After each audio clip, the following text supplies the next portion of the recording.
We've been studying the cause of the American Revolution, looking at the 1760s and the 1770s. Today, we're going to look at one event through using the Mission US TimeSnap. Ready? And start.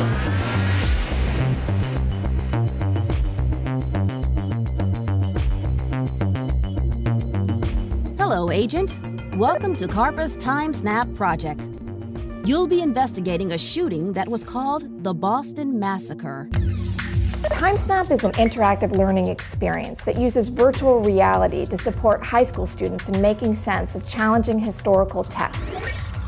History is a hard subject to teach well, especially if the only tools we use are textbooks and lectures. TimeSnap is a new initiative from the team that created Mission US, the series of role-playing games that engages students in history learning. You start in CARPA's TimeSnap lab to get your assignment, and then travel through time portals to key moments in U.S. history. First mission goal is to find a complete copy of Paul Revere's Bloody Massacre print. Director Wells acts as your personal guide, helping you make sense of each piece of historical evidence. CARPA has linked new details of interest. Wells also poses questions for you to investigate further. This print makes it seem like he ordered his men to fire. I wonder what caused him to take such a drastic action.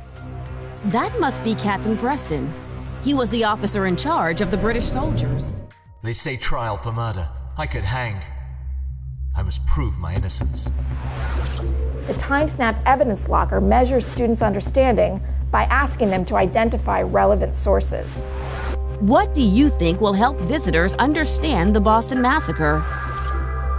During Phase I, we tested a prototype using Google Daydream. We worked closely with teachers to define how VR best supported and fit into their existing practices.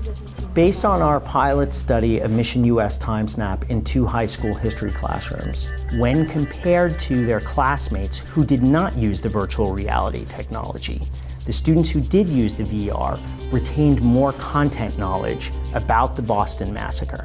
To be able to have a certain control about what documents you get to analyze and what you want to look at first. I thought it was cool and just added more to the learning experience because you really got to guide yourself through learning. There was a greater interest and curiosity about wanting to know really what happened. The VR experience set them up to ask questions. They wanted to get more information out of those documents, help them better understand what took place in Boston in 1770. You get to look at Captain Preston's letter which he wrote when he was in jail. Did he really mean what he wrote, or was it just a way of him to get him out of the position that he was in? Our goals for Phase II are to build out new TimeSnaps that can be used throughout the school year and create a commercially viable bundle that can be offered on a range of mobile VR platforms. While there are always challenges in working with a new technology, our Phase I experience shows how VR can be an impactful tool for teaching our nation's history.